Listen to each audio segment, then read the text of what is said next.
At this moment, I'm doing electron microscopy and thought to share you how two neurons in our brain talk to each other. And I'll show you the real brain section on a computer screen. And I will be saying synapse, which is a structure that allows a neuron or nerve cell to pass electrical or chemical signal to another neuron.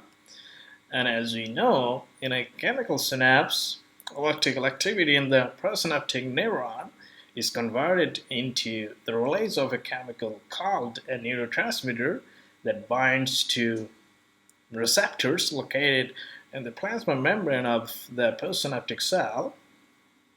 And the neurotransmitter may initiate an electrical response or a secondary messenger pathway that may either excite or inhibit the postsynaptic neuron. And of course, because of the complexity of the receptor signal transduction, chemical synapse can have effects on the postsynaptic cell. So I will show you the real structure of the synapse on a computer screen. And this is a real brain section that we have cut. And the thickness of this section is 90 nanometer. Let's see how we can see here.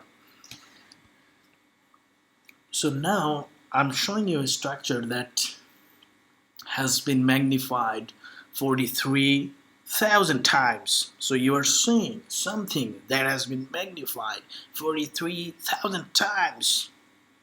So now here you see, here is the structure.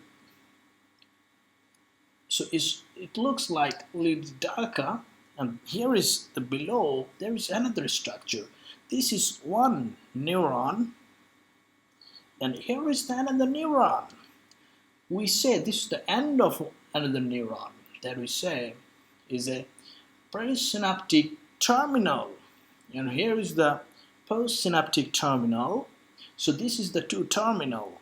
They are talking to each other.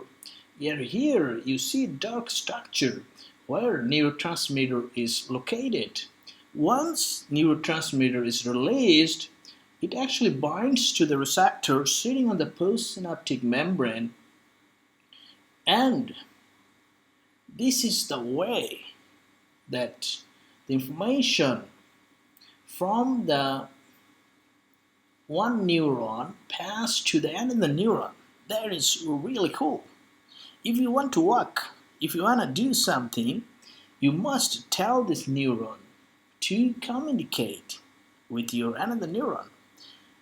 So whole bunch of things that we are doing every day is all about how our neuronal networking is doing the job.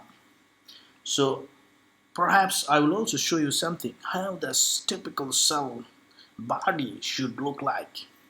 I'll show you right now. Just have a look. So what I'm doing, I'm going down. I am going down. This is a section. You see, this is the tiny section. I'm trying to find for you. Here, I think perhaps. I think if you're lucky. You see, I will show you in a minute.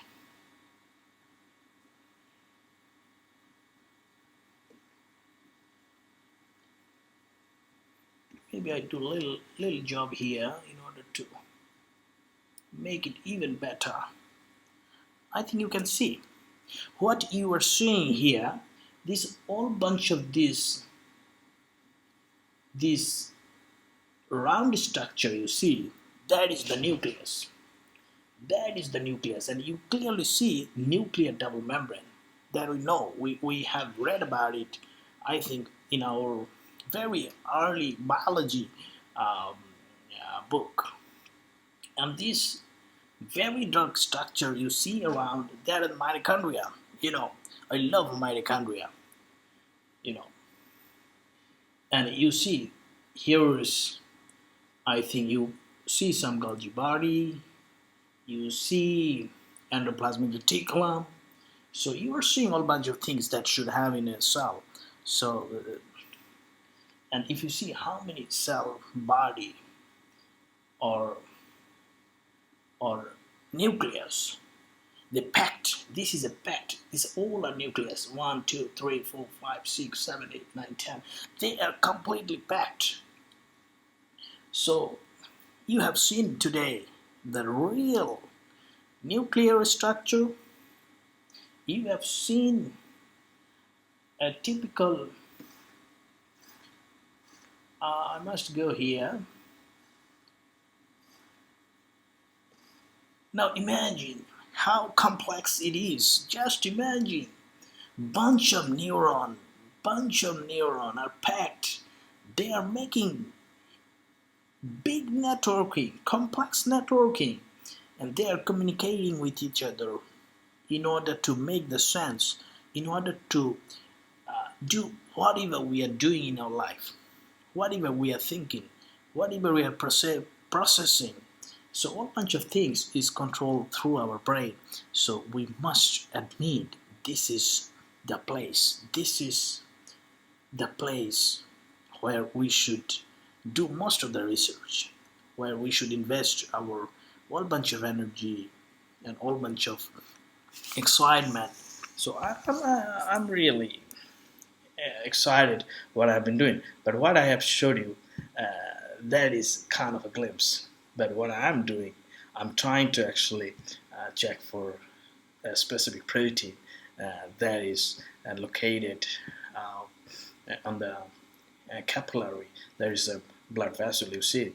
So I'm seeing a protein that is located on the blood vessel, and also trying to see if they're polarized or depolarized onto the amphic.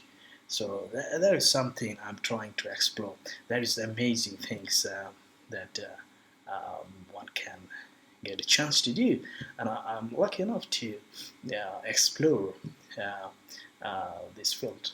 So I'm very happy and trying to invest my time, my energy, and with lots of hopes, excitement, and being a positive person, that how I get the most motivation in order to keep my inner West intact, in order to proceed for the further. I think that's all for today. Bye bye.